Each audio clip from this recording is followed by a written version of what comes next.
Hello everyone, welcome to the channel. If you're new, my name is Michelle and we are going to be watching Succession episode 8 today. Now, last episode we left off with a killer argument between Tom and Shiv. The acting in that scene by both Matthew and Sarah was just unbelievable. You felt the pain, especially the shock from Shiv. Sarah like nailed the disbelief and the shock of everything Tom was saying, as well as the desire to deny, but at the same time recognize that he's right about certain things. It was just, Tom was, I don't want to say vicious, but all of those pent up feelings that we've seen him hold on to for those 3 seasons, he just let out. Now, I do think both of them are hypocrites. I do think both of them are that's why I think I'm fine with the fight, because I'm like, neither party is, it's like a guilty person throwing stones at another guilty person. They both had ulterior motives in this marriage, which is why I was always against it. Tom clearly had ulterior motives. Shiv had ulterior motives. No one came into this marriage clean or devoid of wanting to use the other for their own selfish needs. So that's why I'm like, yeah, I just want the marriage to end. But this baby is like in the middle of it all. And speaking of baby and children and parents, you have Kendall over there like rubbing elbows with and it's like, dude, your daughter is now being affected by the rhetoric that he is spewing and the hate he is just stoking, and Sophie was touched by it. And I don't know if he contacted her. I don't know what steps he's taking to protect her, but either way, it was not on display. It wasn't shown in the episode, so I'm left to assume he's done nothing. All he did was antagonize Rava when she let him know what was going on and made her feel like she was wrong for telling him in the first place. It's like what do you, like, she's apprising you of something that happened to your child. I'm just team Rava, take the kids. Take the kids, pack them up, send them somewhere far, far away. Or, you know what, better yet, pack Kendall up and send him somewhere far, far away. Oh my goodness. And his whole Matsson plan. Look, Shiv and Matsson, I'm worried for Shiv, but at the same time, I'm like, if she's going to choose to essentially commit fraud, like he's committing fraud, and if she goes through or helps with the acquisition sale and then uses Waystar to help bolster those numbers and turn them from fiction to nonfiction, she better walk away with CEO. Like, if she's going to save Matsson's ass, and essentially she has his balls in her hand, and I'm hoping Shiv does something to come out on top. Like, she tells Tom that she's betraying her brothers, and I'm like, I understand her feeling guilty, but at the same time, I'm like, they've shown barely, if any, loyalty to her. I'm like, at this point, I don't feel like Shiv owes her brothers anything. Kendall, least of all. Roman did seem throughout the first couple of episodes of season 4 wanting to keep Shiv in the loop, keep Shiv apprised, always bringing up Shiv, inviting Shiv into the room, apprising her after, questioning Kendall about what about Shiv. I do feel like he does genuinely want to keep Shiv inside. Kendall is actively trying to keep her out, actively shoving her away. So I'm like, Rome to a lesser extent, but definitely Kendall. I just want Shiv, I feel like in regards to her siblings, I not necessarily want her to one up them, but I do feel like if she's going to handle the Matsson deal and then kind of save his ass and protect those numbers, well, I should say handle his scamming ass, his payola scamming ass, she deserves to, well, not deserves, but at the very least, if she does that, if she covers up for him, she better become CEO of Waystar at this point. Like, he seemed so hesitant when she asked, like, let me get back to that. But I'm like, if she handles this for you, and he, like, I mean, but here's the thing, if she does it, she's committing a crime. She's committing fraud. It's essentially fraud. Or yeah, it would be fraud. He's committing it, but her covering it up and cleaning it up and going through on fake numbers in this sale, in this transaction, she's now part of it. So she's not just betraying her siblings. I would believe that would make her culpable in a crime. I'm not quite sure on that. I could be completely off on that, but I'm pretty sure falsifying numbers to bolster your worth and then going into a sale, I'm pretty sure you can be sued for that on some level. FCC, or if not, you can be sued by the company for falsifying your numbers to up your worth in the sale. I feel like Waystar or the people involved in on the other party of the board of Waystar can pursue legal action against him. Either way, if Shiv does do something to broker, to not only make the Matsson deal go through, but protect his numbers and salvage it, I do think at the very least he owes her CEO. And if he doesn't come through, I feel like at the end of the day, she would also kind of be committing a crime and making herself culpable in it. So it's like, shit, I don't know what to do for Shiv, but I do want her to, I want Shiv, there's a part of me that's like, damn it, Shiv, you pissed me off so much throughout the show. And towards the end towards the end of this, of season, not end of season 4, but as we've come to the finale, the last season, I found myself softening up towards Shiv. I think her situation has made me empathize with her a bit more, but hearing Tom kind of rehash all of the things that made me kind of side-eye the shit out of Shiv, him bringing it all up, it's like, it's making me feel conflicted for her. Well, not necessarily for her, but for myself. Like, I feel conflicted towards my feelings towards Shiv. I feel like at one point, there's like me as a woman, I'm looking at her and I'm like, there's certain things that she gets treated differently because she's a woman. And it's like, you hate that for her. I hate that for her. Everybody should hate that for her. But it's like, on the other hand, she's a shitty person and she has used her womanhood. I believe it was in season 2, particularly season 2, she did use the fact that she's a woman to cover up and to save and to silence other women in order to protect her standing in the company, or to gain her father's trust, or to feel important to Waystar. And it's like, so I'm conflicted with Shiv in this going forward. But I do think if she, like I said, if she, to say it for like the 10th time in this intro, if she does like come through for Matsson, the very least you can do is give her CEO, and that'll definitely burn Kendall's ass. Anyways, let's get into this. So grab a drink, grab a snack, whatever it is you like to do when you watch your favorite reaction. Just get comfortable and let's get to sleepwalking into oblivion. Uncontrolled migration. Oh, that's right. It was election eve. Now we're jumping into the election. Did you see the viral thing about the woman who voted like 40 times for Jimenez? Oh, shit. She's not a well person. Well, you're not a doctor, Pam, until you qualify. Why don't you get her on the air? What? Okay, Tom says, exit polls say, looks like Jimenez. That's great. I mean, I got 4 smileys from Gil. They think they got it. I have got eggplant flag from Mencken. Seriously, are these your vans, the vans? The van? Oh, the fun vans? The fun buses? Yeah. Yeah, in Florida, they picked people up telling them they were taking them to vote, and then a kid got left by the highway. It's fucking kidnapping. Look at you, losing it. Like a massive fucking loser. Yeah, well, I blame you. Couldn't deliver Connor, huh? Whoops. ATN. Good for Connor. We still think we can win, Sure. but I am very focused on losing. Lose. But if I lose, I need to work on what assholes would call the narrative.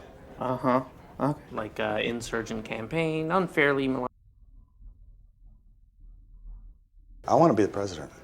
I want you to be a partner in that, and if it isn't tonight, it will be next time. Even if you're not going to be the president, you're going to be our president. You know, I get it, Roman's Mr. Edgelord, but doesn't make it any less disgusting to be cozying up to.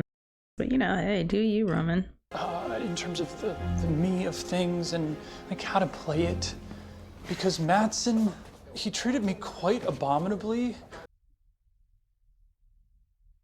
Okay, enough. Where's my coffee? Tom, I don't do coffee anymore. No, man. Greg. Knows about the India thing. He's probably, if he tells Tom, and Tom is the one who handles the. Oh shit! This better not go the way I think it's about to go. Whoever cleans up his numbers might end up being CEO, and if Greg tells Tom, Long way back from Pond Life because you failed to get me a double he shot. better not find a way to become CEO. I swear to God. Again, a little board malfunction here. What's he doing? But we'll be What's right this? back on it in a second. Hey, Pam. Hold on. The touchscreen. Hold on. We have a replacement. The touchscreen is malfunctioning. It's fine. It's not fine. You can see that it's not fine. We have it's a replacement malfunctioning. on the way. Fuck. Touchscreen's malfunctioning. And we're going to zoom. Touchscreen's malfunctioning. What the fuck's going on with the touchscreen, Tom? I'm on it. I'm all over it. You're not on it. Fucking get on it. Figure it out. Yeah, figure it out. Okay, we're gonna have to stand Now. It's happening. Oh my God. Come down there and put your fucking head through that touchscreen. It's all in motion. Fix it. To catastrophize. All this over the touchscreen. Granted, the touchscreen is on air, so it makes sense. No one will notice, okay?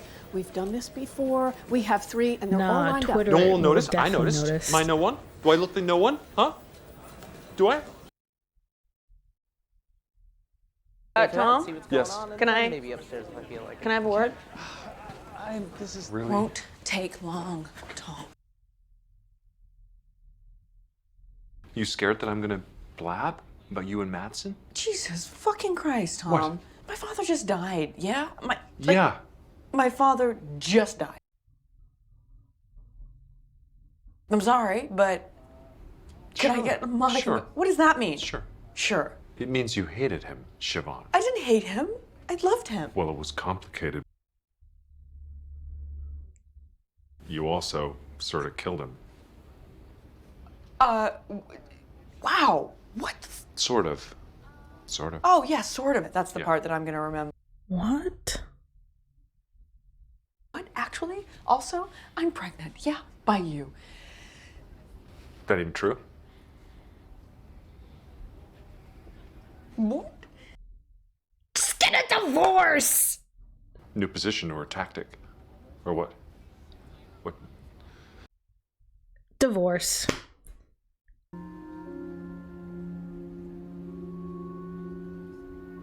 Yeah, she wasn't lying, you jackass. God. So, under state law, the vote can't be certified until the absentee ballots are counted. So, no Wisconsin result is valid until the absentee ballots are counted. Okay.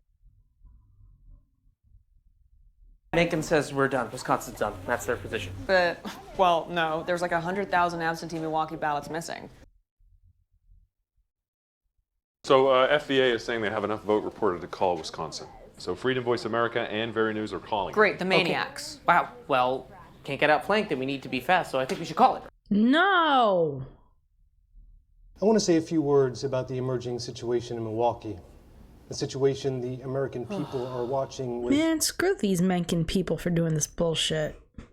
And it is Respect the sacrosanct, process. and Count every process vote. Are is you trusted so by fucking dull? extraordinarily dedicated and passionate Flop your dick individuals out. who Pop make a it work. nut. Do We something.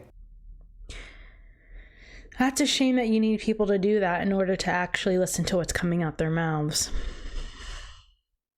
That's probably one of the main problems with media. Sensationalism. I don't know why I said it like that. Margin for Mencken is significant. Couldn't be made up by outstanding existing uncounted votes, only the ones destroyed. Okay, and we're not waiting for burned votes, so we call it. No, The fact that they all have vested interest in the political... They're gone. There's no way to know what was on those ballots. Well, we do know, because past elections, Milwaukee what might overwhelmingly be on votes them, Democrat. But you don't actually know. You can't get burnt ballots back. Bullshit. Just bullshit. You're bullshit. It's not bullshit. Full of fucking bullshit. Shiv?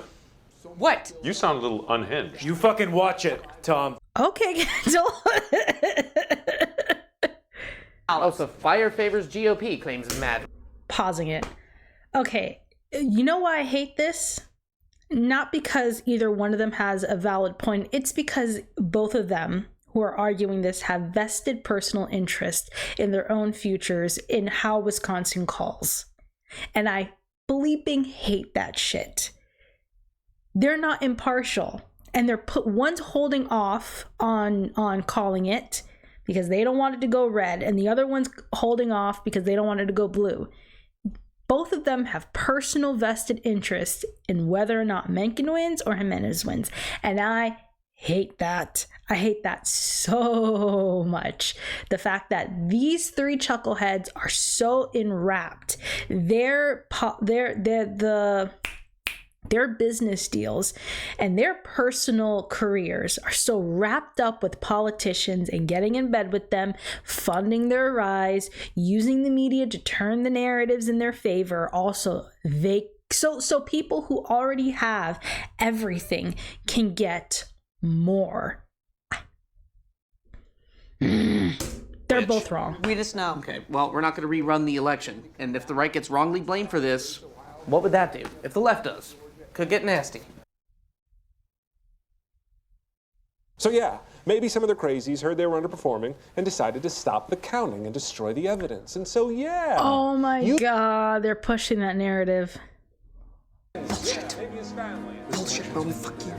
It's obvious painful. We need to be smarter than this, better than this. We need a fucking opposing viewpoint. Rarely American. Powerful commentary, huh? I don't feel good necessarily about this, Ron. Did y'all hear that? Out of their camp.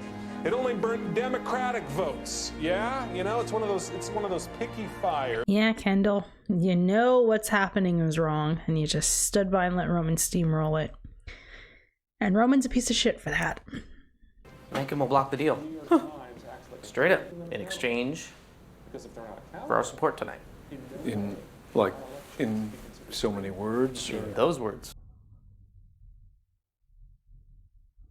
This is good news. Oh yeah, let's help get the man whose, supporters attacked your child. Yeah, let's stoke that hate that your daughter's a target of. I mean, even if she wasn't a target of it, it's still wrong. But yeah, you do you, Kendall. What authority? By the power of me, the CEO of Waystar, telling you what to put on the telebox mouth people. I don't think we can do that, guys. Votes that exist have been tallied, and that gives Mencken the state. But you don't make the call. I make the call. We're going to make the call together. You can't make the call until I make. This is so corrupt. I could explain. And could there be a graphic that makes it clear the call isn't a call? Pending call. This is so corrupt. I hate all of y'all. I hate everyone in this room. I hate every one of you. Greg, hey, wasabi. Is it wasabi? There's wasabi in my eyes. I've got wasabi in my eyes. Wait. Hold on. What the hell, Greg? Put water in. Put water in. It's lemon. It's lemon, Greg. That's clear. It's LaCroix. Oh my! Greg, what are you doing? Dude, why is Greg even here? Tom, look what you did. You brought a buffoon in the room. That's it. I don't know. That's it. Like maybe we revisit Wisconsin. Okay. And because that was kind of corrupt. That's what you're gonna do? No, like what? Oh, like when, if you want roast chicken and I wanted steak, we always had chicken. Because you freak out, you tantrum. If you tantrum, then you'd think you'd won, so they couldn't let you. I never won. It was always fucking chicken. So because we had so much chicken when we were kids, I have to Yeah. my kids, the whole thing. Ooh, America.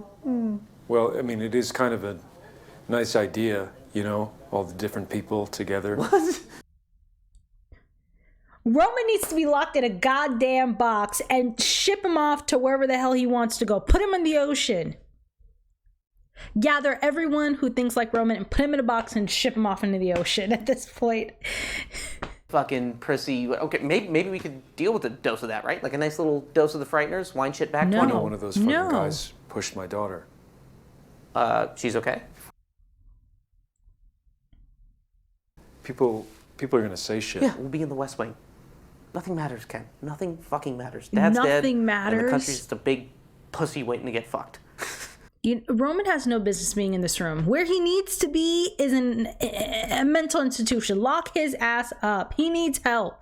You know, instead of calling such important shit, historical shit, that clown is calling such important shit when he should be locked up, getting help. Mencken is kind of Roman's guy, so that's complicated. Yeah, right. And honestly, I feel threatened maybe by their relationship. And But also, you're a good guy. well, I don't know. Sure. Thank you you. are. I don't No, essentially, you're a good guy. You don't have to be a good person to understand that the views like that are poisonous and just killer. You don't have to be categorical. You could be an awful person. You could be a murderer, an awful person, and still understand that those viewpoints is wrong. Kendall's not a good person. Okay, we don't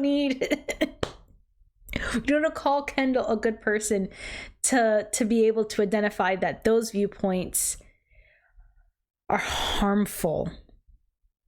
But we all want to stop Matsson, right? That's the thing. Mm-hmm. Mencken's the nightmare. Yeah. Plausible in a decadent era. He gets momentum tonight. It makes it possible. He needs our call. Come on, you two. You two rarely do the right thing. You have a chance I don't think I'm a very good father. You're okay. Could you try once, direct to Nate, to get something from them to block the deal? Yeah. So they work to try to stop Mencken, and then he wants Shiv to try to get Jimenez that camp, Jimenez camp, to block the Matsson deal.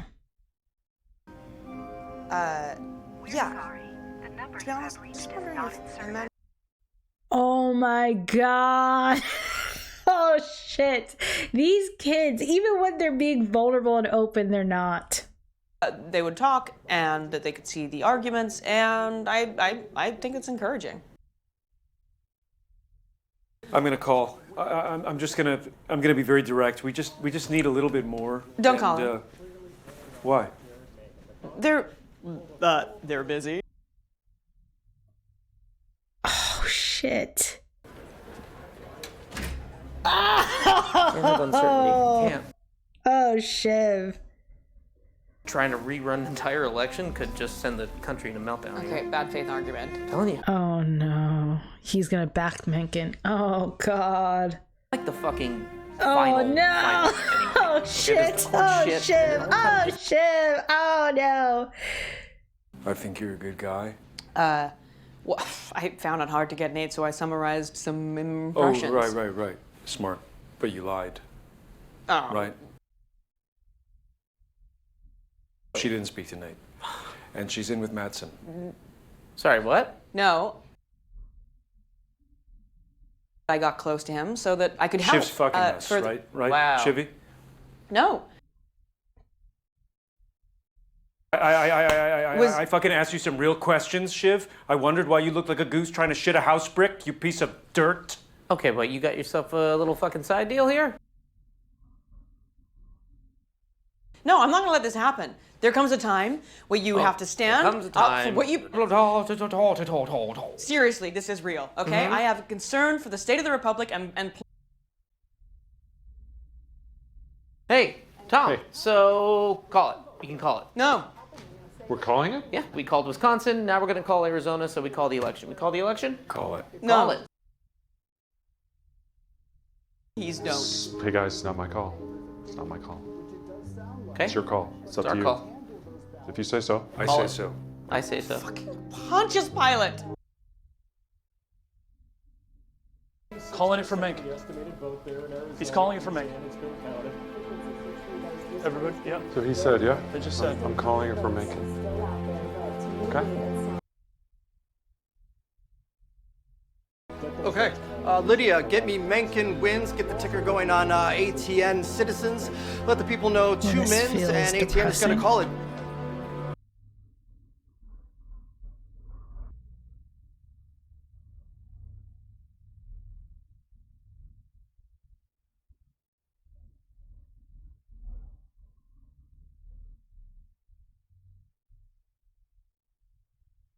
Don't we long sometimes for something clean once in this polluted land? That's what I hope to bring. Not something grubby with compromise. Something clean. Can I come see the kids? They're asleep. Just, I know. Yeah. Well, I can wait up for them. I should be asleep, but I can't. You don't deserve her. And when I say Some her, I people mean just can't cut a deal for credit. take his kids from him right now, Rava. Take them. You don't deserve them babies. Oh, Kendall. Roman, listen, you were on my shit list. I said it. I felt the winds a shifting in that episode where they backed Mencken. And I hated Roman in that episode. And my hate for him just skyrocketed. How do I hate him just as much, if not more, than his daddy?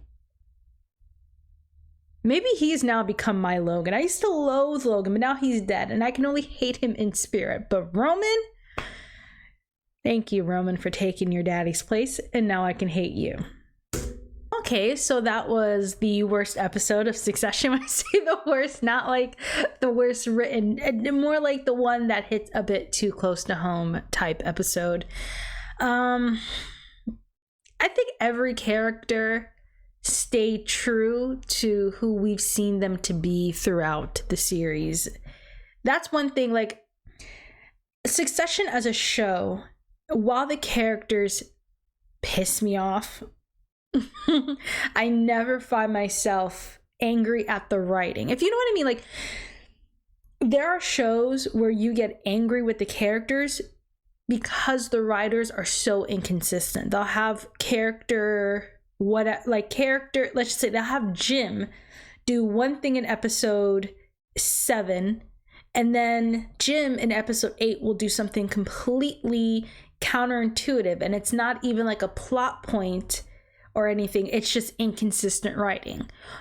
Jim went from A to D, and the writers never thought to explain or show B or C. He just jumped to D. This is not an issue in Succession whatsoever. There is such congruency in the characterization of everyone. You don't have to question why a character is doing what they're doing. Ever. I never have to. I mean, yes, I do at times because they're just so weird, but it's part of you understand that it's how the writers have crafted the feeling of being out of touch. That level of extreme wealth. Though speaking of out of touch, I do believe that in this arc, this narrative arc of Mencken and the very racist and sexist views, where stoking that demographic that exists in the United States, that demographic feels emboldened, not just to have those thoughts, but, well, I should say not just to say those thoughts, but to then act on those thoughts. And it touched Kendall's child. It touched Kendall's daughter.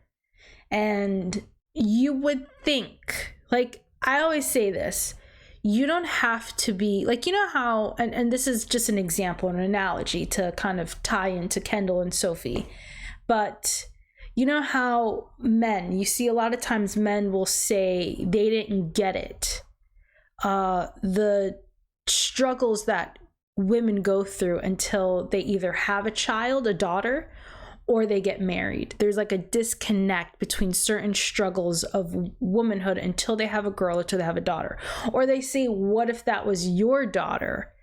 Then you'd feel differently about it. The only way you can connect someone to something that is wrong or stop you from laughing at something is unless it touches you.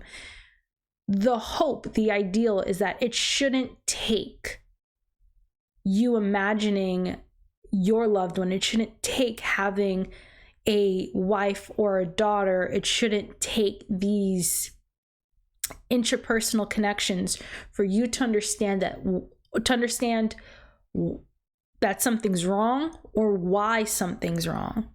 And it shouldn't take it touching you for you to understand something's just wrong. There's a right and a wrong in certain things. And not only, I feel like Kendall has always been sort of positioned from the beginning of the show to have not just Kendall, but Shiv, to have more progressive thoughts. However, for both Shiv and Kendall, there is a but for them. I think, in my belief, I believe that wealth will always be the great divide.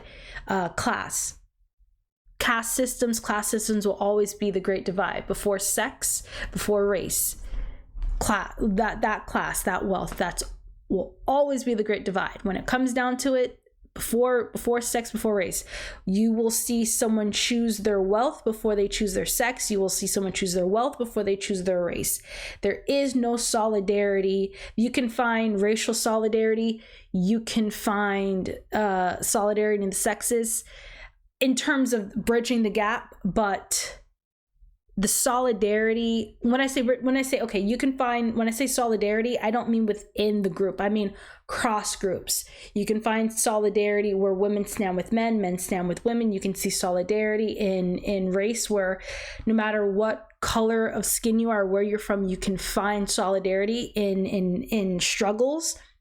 However, when it comes to wealth, you very rarely, if ever, find that someone will sacrifice their higher status of being to find solidarity with someone of lower means. Rarely do you ever see that. That kind of solidarity just does not exist. And if it does, not enough. The rich want to get richer, and that divide just keeps growing. So when you see things like this, Kendall make a choice that will negatively impact his child. It's like it's not just one thing to imagine how people will be affected by this. People you don't know, but they exist. They're living human beings that you all have profited off of. It's one thing where you can't imagine their everyday lives. It's another thing when it's happening to your own child. Yes, it shouldn't take it happening to your child for you to understand that everyone in this country that you're profiting off of are human beings and they are affected by your choices because of the position of power you exist in. But if you can't understand that, at the very least, understand your child will be negatively impacted by this. And it's like and the worst part is he does understand. We saw him trying to like wax poetic about his guilt.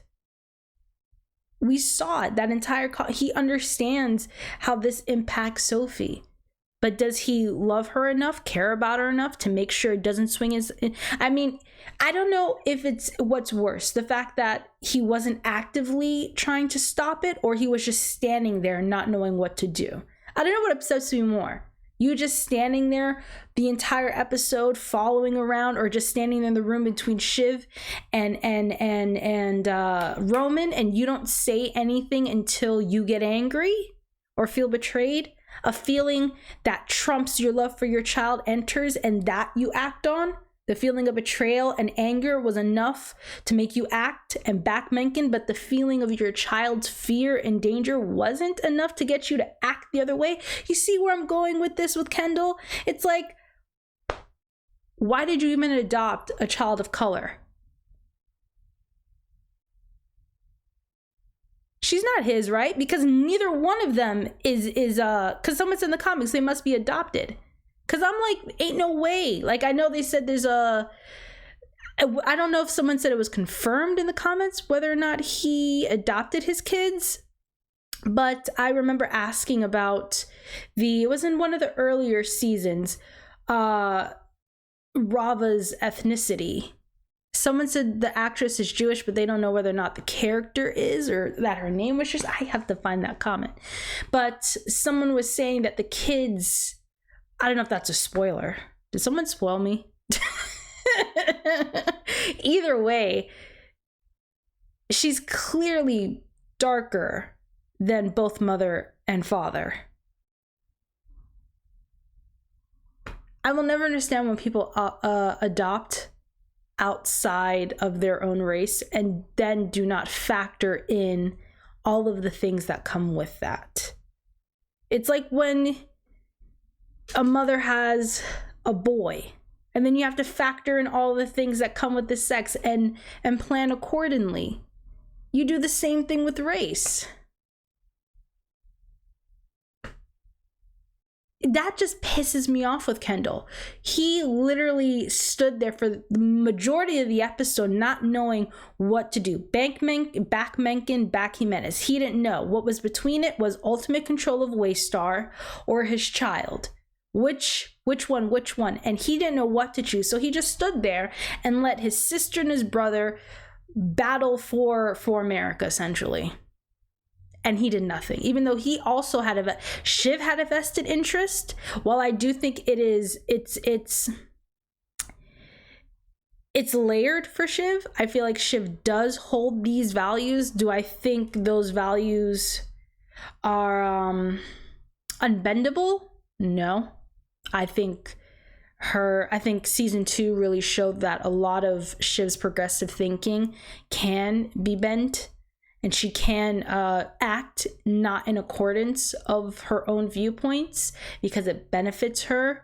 So I think season 2 really demonstrated the hypocrisy of Shiv. However, it wasn't just her understanding the cultural impact, the racial impact, and thus the economic impact, and how all of that is wrapped up. Nothing exists in a vacuum. It all touches. It always does. Laws that get passed, laws that don't get passed. People who get hired, people who don't get hired. Schools who accept kids, schools who don't. It all gets affected. Nothing happens in a vacuum. Race, cultural, sex, it always touches. Never buy into the whole belief that anything is isolated in a country's governing system and how it impacts your daily life. It does. Whether you're white, black, Chinese, I don't care what you are. Racism affects everyone. Classism affects everyone. Sexism affects everyone. Doesn't matter. It affects you. It always does. And Shiv understands that her wealth puts her in a position where she's not really touched by a lot of this. But one can definitely say the only people who have the power to punish Shiv are the men. It's interesting because Shiv exists in that wealth. Sorry, my views are so scattered. This episode just threw me. But Shiv exists in that upper echelon. She's definitely above most, but in that upper echelon, she's not shit. All of the men around her bully her, block her, which is probably why I want her to get on top. But even in that wealth, no matter how much money she has, she's a woman. And there are men who will steamroll her, not listen to her, discount her. She can't even overcome that. Her wealth will never allow her to overcome her sex. And yet, you can argue Shiv will choose her wealth over her sex. You see the conundrum? When women who exist in that wealth continually choose their wealth over their womanhood, you stay in it, you support it, you back it, you defend it, you protect it, like we saw Shiv did in season 2, rather than disconnect. dismantled, things of those words, but instead you build it up, you prop it up, you believe it can be fixed from the inside, because ultimately you're not giving up that wealth, you're not compromising that wealth, you're not doing anything that to shake the board up too much, you're not doing it. So it's like, there's a part of me that feels bad for Shiv, and there's a part of me that doesn't, because of everything that happened in season 2. It's like, you are about that life, but you're not really about that life. You talk the talk, but you rarely walk the walk. Or when you had the opportunity to walk the walk, you didn't. In season 2, she sure as shit didn't. When the cruise things came out, I will never forget that episode when they were at, oh my God, what was it? Argestis, whatever the hell it's called. And they were all walking out, like after the news broke, they had to walk out. And the way she walked hand in hand with Logan, flipped her hair back and said, I got nothing to be ashamed of. I'm going to defend my father. I'm going to defend Waystar. I am now important to all of these men who made me feel not important, but now I'm important because there's a scandal of women who were used and abused and treated like shit. And I'm going to use and they want to use the fact that I'm a woman, even though they threw me away because of that. But now there's use of me. You see what I'm saying with Shiv? It's like you feel bad for her in this episode, but then you think back to all the shit that happened previously, and it's like you talk a lot of talk, but you had the opportunity to walk that walk and you didn't. So it's like, oh God, Shiv. Now Roman, I mean, like I said in the reaction, I understand Roman is Mr. Edgelord. It's what he does. He backs the quirky, edgy bullshit, but it's not quirky. It's not edgy. It's not funny. There's nothing funny about Roman. I rarely found Roman funny. His jokes to me are just sexist, misogynist. I'm sorry, I'm of the belief that there are certain jokes that are rooted in stereotypes that are funny. But his brand of humor has never been my brand of humor. So I find the character of Roman various degrees of annoying, nasty. I don't care much for sometimes. It's only when he drops the charade and actually kind of he takes off his nasty mask and shows the human. Those are the moments I care for him, or I don't mind hearing him. But beyond that, he really just strikes me as those, If Roman were poor, he'd definitely be a 4chan Reddit lover. But I would imagine the Roman that we have probably feels like he's too good for Reddit or 4chan. But he definitely comes off as those nasty little 4chan Redditors who say nasty shit and hide, but I mean, it's his wealth that gives him the ability to walk around like he does. But beyond that, I really don't like Roman. I never really did. I don't like a lot of these characters in terms of their viewpoints and what they represent within the real world. But Shiv and Tom, I guess I can get into that. Tom is nasty. I mean, she tells you she's pregnant and you immediately think it's a joke, not a joke, but a scheme, a tactic. I hate everyone. Oh my God. This episode just felt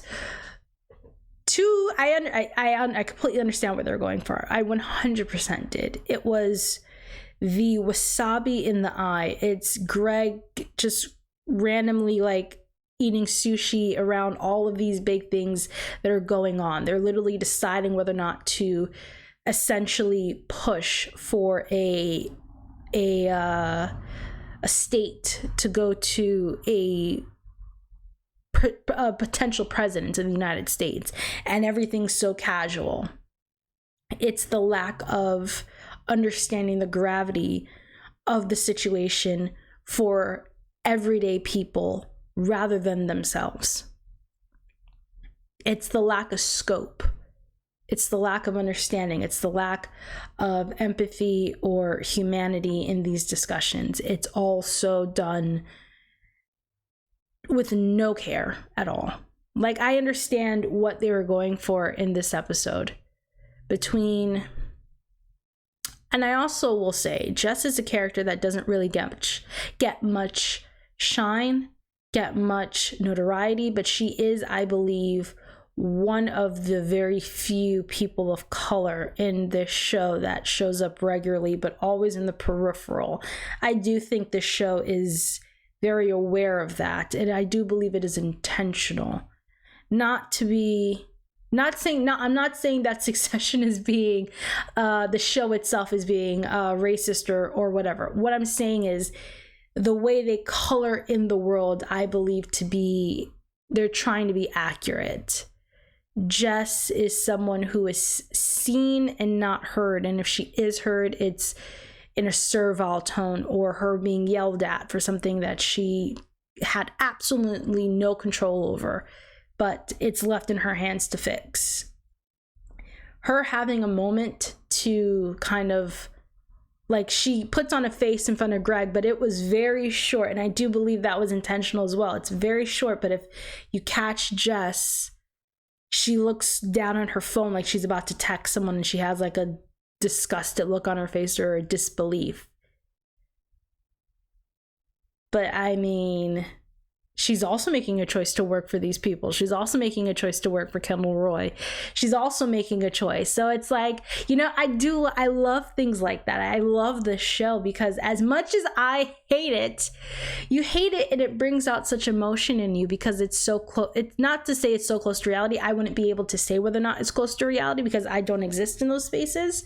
Most people don't exist in those spaces, but I will say it's what you would imagine. Given the state of things, you would imagine that only people who don't understand or are so out of touch can make these kind of calls that just ravage home lives, the everyday life. It puts you under stress. It destroys the home life. It damn near kills you, or just you're one accident away from being permanently bankrupt or out of a home. It's like, how can you let such a so-called great country devolve into where you can get behind the wheel of a car, someone can hit you, and you're just shit out of luck. Like, your entire life is destroyed. You don't know what to do or where to go because you're drowning in debt now. It just takes that and you're out. And you can blame someone saying, oh, well, that's poor planning or that's this or that. But when that one person scenario or hypothetical scenario colors millions of people, the majority of people, then is it everyone in this country is just poor planning? Just poor planning, when that hypothetical can apply to more people, the majority of a country than the minority, then you got an issue here. There's something broken at the core of this country. And I think like this episode was definitely trying to touch on the lack of consideration that individuals in these places of power have for everyday people. And I feel like the show did it with a lot of care. I really think there was a lot of care done. And it's fuck Tom, and it's fuck Roman, and it's fuck Kendall, and it's fuck Logan Roy. Anyways, I've been talking for like 22 minutes now. I'm gonna wrap this shit up. Thank you all so much for watching. This was an excellent, heavy episode that was clearly a nod to recent events. When I say recent events, I mean within the last like several years. It was clearly a nod to that, and I think they did it well. I think they told it in a way that was true to Succession. It didn't step outside of itself to become something else, to tell a message or portray a narrative that isn't true to the show. And I do love that. It didn't step outside of itself. The characters remain the characters. The narrative remained the narrative. The plot remained. I love that. I love that it didn't surrender characterization or plot points to tell a very recent, or not to tell, but to portray a very recent current event in the United States, forever, permanently part of our history. Anyways, I'm gonna say bye-bye and say thank you so much, as always. Your support, your patience, God knows it is appreciated. And I will see you all for the next episode. Take care, everyone.